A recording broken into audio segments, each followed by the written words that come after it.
금주 말씀은 신명기 11장 26절에서 32절까지 제가 봉독해 드리겠습니다. 내가 오늘 복과 저주를 너희 앞에 두나니 너희가 만일 내가 오늘 너희에게 명하는 너희의 하나님 여호와의 명령을 들으면 복이 될 것이요 너희가 만일 내가 오늘 너희에게 명령하는 도에서 돌이켜 떠나 너희의 하나님 여호와의 명령을 듣지 아니하고 본래 알지 못하던 다른 신들을 따르면 저주를 받으리라. 내 하나님 여호와께서 내가 가서 차지할 땅으로 너를 인도하여 들이실 때에 너는 그림신산에서 축복을 선포하고 예발산에서 저주를 선포하라. 이 두 산은 요단강 저쪽 곧 해지는 쪽으로 가는 길 길갈 맞은편 모래 상수리 나무 곁에 아라바에 거주하는 가나안 족속의 땅에 있지 아니하냐. 너희가 요단을 건너 너희의 하나님 여호와께서 너희에게 주시는 땅에 들어가서 그 땅을 차지하려 하나니 반드시 그것을 차지하여 거기 거주할지라. 내가 오늘 너희 앞에 베푸는 모든 규례와 법도를 너희는 지켜 행할지니라. 아멘. 금주 제목은 복과 저주를 너희 앞에 두나니. 하나님 자녀는 오늘 말씀을 마음에 각인시켜야 될 줄 압니다. 이스라엘 백성들은 땅을 차지하기 위해서 매진한 게 아니라는 사실입니다. 이방 사람들은 땅을 얻기 위해서 군사훈련도 하고 전쟁도 일으키고 그들의 능력으로 땅을 차지합니다. 이스라엘은 하나님의 명령인 말씀 따라서 이미 땅을 주실 것을 말씀하시고 하나님 말씀에 순종할 때에 땅을 주셨다는 사실을 우리가 깨달아야 됩니다. 이방 사람들은 본인들의 힘에 매진해야 되지만 하나님의 자녀인 저와 여러분은 내 실력이나 내 환경이 뒷받침되는 것도 좋겠지만 전적으로 말씀에 매진하는 이 명령을 삶 가운데 꼭 지킬 수 있길 바랍니다. 먹든지 마시든지 무슨 일을 하든지 우리의 모든 시작은 하나님 주신 은혜 가운데 하나님께 영광 돌리기 위해서 지금 일을 이렇게 했습니다. 고백할 수 있길 바랍니다. 무슨 말씀이냐? 하나님 자녀들인 이스라엘 사람들에게 주한교회 성도들에게 내 앞에 놓인 모든 것이 복이 되느냐 저주가 되느냐는 개개인의 선택권이 있다는 사실 놓치지 마시기 바랍니다. 그럼 첫 번째입니다. 26절에서 28절인데 복과 저주의 선택권입니다. 우리가 등산을 가든지 산에 갈 때에 갈림길에 팻말이 있으면 그 팻말 따라서 선택하는 데 도움이 되잖아요. 단도직입적으로 이 모세는 두 가지 길이 있다고 오늘 본문 통해서 말씀하는 겁니다. 축복으로 쓰여 있다고 우리는 축복으로 말하고 저주라고 적혀 있다고 저주라고 말하는데 이것이 실제 현실이면서 영적인 사실이라는 사실입니다. 어느 길을 가야 하나 고민할 필요도 없이 하나님 자녀들은 전무하게 축복의 길로만 가기를 바랍니다. 예비해서 나를 힘들게 하고 내 앞에 있는 사람이 힘들게 하는 건 맞는 것 같으나 궁극적으로 보면은 그것을 내가 선택하고 있다는 사실을 놓치지 말아야 되는 거거든요. 수많은 사람들이 축복의 길로 가기를 원하지만 눈에 보이지 않는 본인의 선택은 저주의 길을 택하고 있는지도 모르고 저주의 길을 택하고 있어요. 왜요? 그 길이 더 편리하거든요. 더 좋아 보이거든요.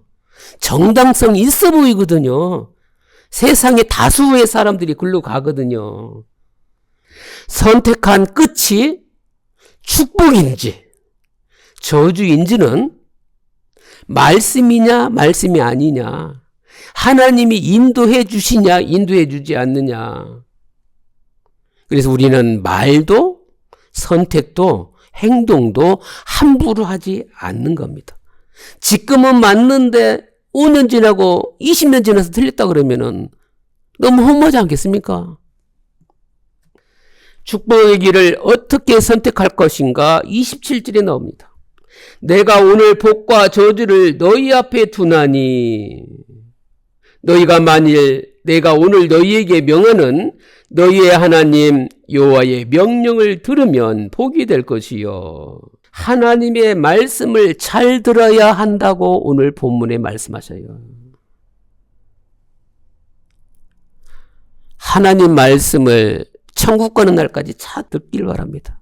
시편 1편 1절에도 나오잖아요. 복 있는 사람은 주야로 주의 말씀을 묵상하는 사람이라고 말씀하셨습니다.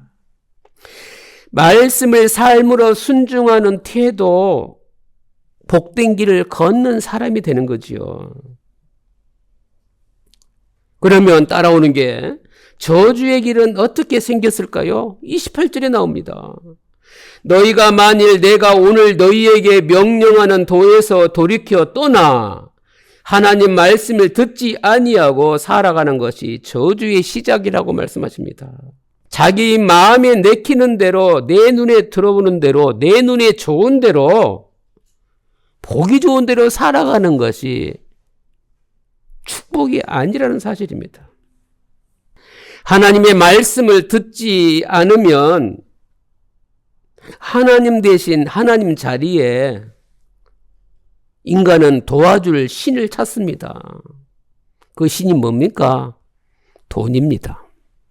사람입니다. 권력입니다. 물질입니다. 명예입니다. 많이 놓치고 살아요. 정말 우리 현장에, 내가 있는 곳에 복음만 말할 수 있는 영적 분위기를 만들 수 있는 사람이 있으면 참 축복인데, 직분에 상관없이. 복과 저주는 구원받은 백성들의 선택권에 달려있다. 환경 따질 수밖에 없잖아요. 이런 거 따지기 전에 오직 하나님만 섬기겠다고 고백할 수 있길 바랍니다. 그럼 하나님이 책임져 준다니까요. 피할 길을 내주시고요. 현장에서 승리할 길로 인도해 주시고, 하나님이 높여주셔서 그 사람에게 하나님의 영광이 함께함으로 권위에 건드리지 못하도록 세상과는 상관없는 하나님 것으로 영적으로 늘 세워줄 줄 믿습니다. 이게 뭡니까? 창세기 12장 1절에서 2절입니다. 여호와께서 아브라함에게 이르시되 너는 너의 고향과 친척과 아버지의 집을 떠나 내가 내게 보여줄 땅으로 가라. 아브라함이 사는 동네는 그 시대에 가장 잘 사는 곳입니다. 잘 사는 동네에서 지금 30년 40년 터전을 일구고 이제는 안정됐고 살 만큼 사는데, 지난주 말씀처럼 물이 풍부하고 물자가 풍부하고 번영하는 곳에서 우리 하나님이 나오라 그래요. 아이고 하나님, 저는 여기서 할 일이 많은데요. 여기서 영향력이 얼마나 높은데요. 근데 우리 하나님이 거기가 복의 근원이 아니래요.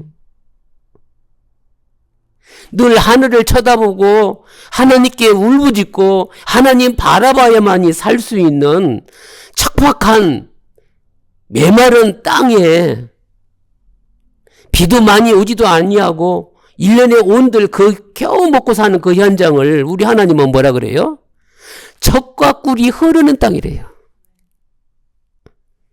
이른 비와 늦은 비를 주시는 적절한 복이 하나님 자녀에게 최고의 축복이라는 거. 그 전에 뭐라고 말씀했어요?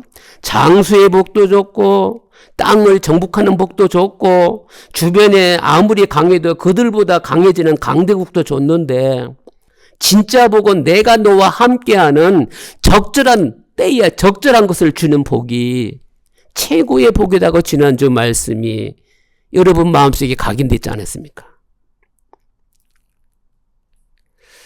그래서 천국 가는 날까지 나와 같은 제자 정말 여러 명 남기고 그 속에 우리 후대가 생기고 또 후대의 후대가 하나님 은혜 가운데 예배의 자리에서 하나님께 영광 돌리며 생명 걸어도 될 만큼 하나님이 쓰시는 많은 제자들 일어나기를 예수 그리스도 이름으로 축원합니다. 가라게 해놓고 뭐라 그랬어요? 내가 너로 큰 민족을 이루고 내게 복을 주어 내 이름을 창대하게 하리니 너는 복이 될지라. 저와 여러분은 복이 될지라 말씀 주셨습니다. 복이 된다고 하나님께서 아브라함에게 약속의 말씀을 주셨듯이 저와 여러분은 하나님 자체 복 되신 그분이 복이 될 거라고 말씀하셨기 때문에 이것을 놓치지 않길 바랍니다. 생명의 근원 되시는 하나님을 버리고 가짜신 보고 가짜신 따라가고 가짜신 말하고 가짜신 하면 그때는 그 정서가 맞을 수도 있어요. 분위기 흐름이 맞을 수도 있어요. 그런데 진짜인 내가 복이 된 거를 놓치고 만단 말입니다. 왜요? 이것도 부족하고 저것도 부족하고 저건 넘치고 이건 마음에 안 들고 그러면 하나님 걸 놓치게 된다니까요. 내 입술이 말하는 게 복이 되는지 내가 눈으로 보는 것이 복이 되는지 가졌든 안 가졌든 아프든 안 아프든 나는 하나님의 자녀고 복의 근원이고 나를 통해서 나를 만나는 사람이 평안해지고 질병이 치유되어지고 복되게 살 줄 믿습니다. 그런 당당한 마음을 먹고 살아야 하루를 살아도 인생의 가치가 달라지는 겁니다. 지금 하나님이 주신 셈으로 살아야 될 줄을 예수 그리스도로 축원합니다. 오직 하나님만 섬기겠다고 다짐하시길 바랍니다. 불순종 및 우상 숭배의 저주 징배를 축복으로 만들려면 말씀 순종하는 방법밖에 없습니다. 아무리 좋은 것도 하나님보다 앞선다면 이것이 바로 저주의 원천이 된다는 사실입니다. 오직 하나님만 섬기겠다고 예배하는 삶으로 여러분 앞에 모든 것이 축복되기를 예수 그리스도로 축원합니다. 따라오면 두 번째가 뭐냐? 29절에서 30절입니다. 계속 순종입니다. 말씀에 순종하여 살아가면 복을 받을 것이고 하나님을 버리고 이방 신들과 우상을 섬기면 저주를 받는다고 오늘 말씀에 선포되어졌는데 내 하나님 여호와께서 내가 가서 차지할 땅으로 너를 인도하여 들이실 때에 너는 그린산에서 축복을 선포하고 예발산에서 저주를 선포하라. 이 두 산은 요단강 저쪽 곧 해지는 쪽으로 가는 길 뒤 길갈 맞은편 모래 상수리 나무 곁에 아라바에 거주하는 가나안 족속의 땅에 있지 아니하냐. 하나님께서 출애굽하시고 이 세대들을 애굽의 땅으로 인도하실 때에 보여주셨어요. 우리가 눈으로 보는 정면에 있는 땅이 있는데 왼쪽에 있는 그린산이 있어요. 여기는 나무도 풍성하고 산같이 생겼어요. 근데 오른쪽에는 예발산이 있는데 아무것도 없어요. 그래서 그린산은 복받았다고 선포하고 예발산은 아무것도 없으니까 저주받다고 선포하라는 얘기를 영적인 교훈으로 늘 삼아서 하나님이 함께 해주시면 이렇게 그린산처럼 복이 되지만 하나님이 함께 하지 아니하면 예발산처럼 벌거숭이 된다는 것을 우리 하나님이 가르쳐 주십니다. 두 살을 놓고 축복과 저주를 하신 이유가 뭡니까? 똑같이 햇빛이 들여쳐도 나무가 있는 곳은 무성하지만 아무것도 없는 곳은 햇빛이 오고 빛이 내리고 비가 와도 아무것도 없는 겁니다.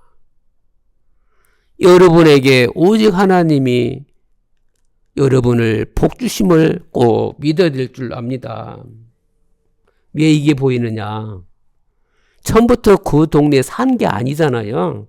출애굽해서 하나님이 출애굽 2세대들을 가나안 땅으로 인도해 가잖아요. 잊지 말라는 겁니다. 두 산을 매일 바라보면서 그린준산은 매일 복받은 산이고 예벨산은 매일 저주받은 산이니 하나님을 기억해야 되겠구나. 곱씹으면서 살아라는 겁니다. 우리가 현장 가면은 갈 곳도 많고 볼 곳도 많잖아요. 여기 좋다. 멋있다. 장사도 잘 되네. 그 다음에 뭐가 나와야 되느냐?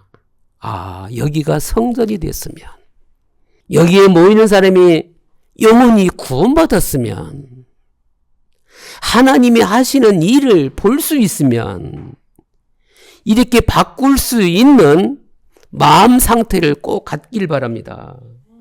모든 삶 가운데 우리 앞에 복과 저주가 항상 있는데 하나님이 영적인 입을 열 수 있는 기회도 주시고 이들에게 복음을 비출 수 있는 환경도 만들어 주시고 가는 곳곳마다 생명 역사 일어날 수 있도록 하나님 저에게 역사해 달라고.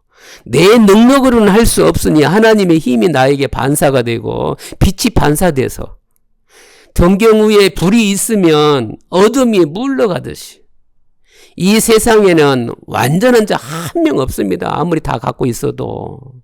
왜요? 그들 또한 하나님의 형상이고 영적인 존재거든요. 영적인 부분이 채워질 수 있도록 여러분들이 가는 곳곳마다 예수 그리스도의 키로 생명 살릴 수 있기를 바랍니다. 현장 살아나는 것은 어디에 달려있냐? 복을 원하는 저와 여러분이 말씀 순종할 때에 나타나는 현장의 복이 될 줄 믿습니다. 우리 모두에게 삶의 축복과 저주를 선택할 기회를 주셨는데 모든 우선순위는 예수 그리스도가 내 앞에 앞장서서 먹든지 마시든지 무슨 일을 하든지 어떤 현장에 있든지 하나님의 복을 누리고 복이 전달되길 바랍니다. 더 구체적으로 들어가면 이스라엘 12지파가 가나안 땅에 들어왔잖아요. 12지파 중에 다 복을 선택한 게 아닙니다. 절반인 5지파는 복인 그린준산을 선택했고 예발산은 6지파가 선택했어요. 마음에 와닿지 않습니까? 현실을 살고 있는 2025년도 오늘 우리 앞에 복과 저주 있는데 예외 없이 주한계 모든 성도님은 복을 선택하고 복을 누리고 말씀에 순종하기를 예수 그리스도 이름으로 축원합니다. 그러면 그렇게 된다는 특징이 뭡니까? 내 입술의 선포가 내 입술의 말이 다 축복되기를 바랍니다.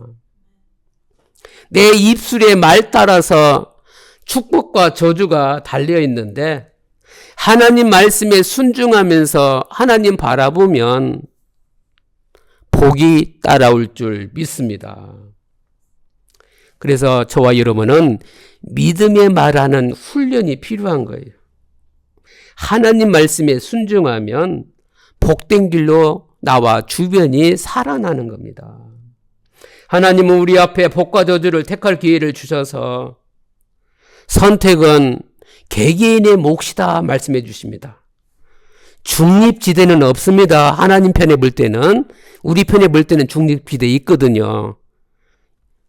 이렇게 얘기하면 힘들 것 같고, 저렇게 얘기하면 상처받을 것 같고, 이렇게 얘기하면 좋을 것 같고, 순간순간 말은 안 하지만 기교에 따라서, 지혜에 따라서 이렇게 바뀔 수도 있는데, 우리 하나님은 복과 저주가 당연히 나눠졌다는 사실입니다. 무엇을 선택하든지 복을 선택할 수 있길 바랍니다. 축복의 말을 선포하는 복된 길을 택하시길 바랍니다. 이러면 결론입니다. 31절에서 32절입니다. 말씀을 지켜 행하라. 말씀을 듣고 잊어버리지 말고 실천할 때 복을 받는데, 우리의 결론은 뭐냐? 내 삶의 모든 과정이 축복되길 바랍니다. 그게 일이 됐든 만남이 됐든 행사가 됐든 가는 모든 곳에 과정 또한 하나님이 인도해 줘야 되기 때문에 과정이 축복이 되려면 말씀대로 살면서 하나님을 사랑하고 사람을 섬길 수 있길 바랍니다. 너희가 요단강 건너 너희의 하나님 여호와께서 너희에게 주시는 땅에 들어가서 그 땅을 차지하려 하나니 반드시 그것을 차지하여 거기 거주할지라. 내가 오늘 너희 앞에 베푸는 그 모든 규례와 법도를 너희는 지켜 행할지니라. 하나님께서 모세를 통해서 그의 자녀된 이스라엘에게 말씀을 지켜 행할 것을 반복해서 강조하는 이유가 오늘 분명히 나옵니다. 무슨 얘기냐? 삶의 자리에 하나님이 최고의 자리에 있길 바랍니다. 내 삶에서 가장 중요한 게 뭐냐? 그때그때 상황이나 순간이나 나의 상태에 따라 달라질 수도 있지만 근본은 안 바꿔지기를 바랍니다. 이게 뭐냐? 아브라함에게 주신 복이 뭐예요? 복이 될지라 그랬잖아요. 출애굽 2세들에게도 복이 될 것이라 말씀해 주셨습니다. 여러분은 이미 복이 됐습니다. 전부를 가졌습니다. 그런데 내가 가진 것 때문에, 내 능력 때문에 복이 된 걸 놓치지 마시기 바랍니다. 이 시대에 사는 우리들 역시 복이 될 건지 저주가 될 건지, 칼 있잖아요. 양날의 검이에요. 막 능력 있으면 휘둘리고 싶잖아요. 그렇죠? 가진 거 있으면 이번에는 내가 힘 좀 써봐? 이게 나온다니까요. 언제든지 하나님이, 내가 가졌든 안 가졌든 하나님이 나를 평안케 하시고 하나님이 인도해 주시고, 어떻게 하면 이걸 통해서도 하나님이란 단어를, 복음이란 단어를 하나도 사용 안 해도 하나님을 영화롭게, 주변을 평화롭게 나는 순수한 복음을 지키면서 살아갈 것인가? 지금 우리 하나님이 우리 주한계 성도님에게 마음으로 녹화하고 계십니다. 말씀을 지키면서 살아라. 하나님을 사랑하라. 하나님만 의지해라. 말씀을 순종할 때 저와 여러분은 복이 되는 은혜를 금주받은 줄 믿습니다. 이 축복을 누리기를 예수 그리스도 이름으로 축원합니다. 기도하겠습니다. 하나님께 감사드립니다. 복과 저주의 선택권을 주시고 오직 하나님만 섬기며 예배하는 삶으로 축복을 누리게 하심을 감사드립니다. 계속 하나님 말씀에 순종하며 입술로 축복의 말을 선포하게 해 주옵소서. 말씀을 지키는 모든 과정이 축복이 되어 세상과 시대의 재앙 막으며 복을 전달하게 해 주옵소서. 주 예수 그리스도 이름으로 기도드립니다. 아멘. 지금은 우리 구주 예수 그리스도의 은혜와 하나님의 무궁하신 사랑하심과 성령님의 내주교통 충만 역사하심 후에 말씀 순종으로 복이 되는 은혜를 누릴 모든 성도들 머리 위에 지금부터 영원토록 함께 계실지어다.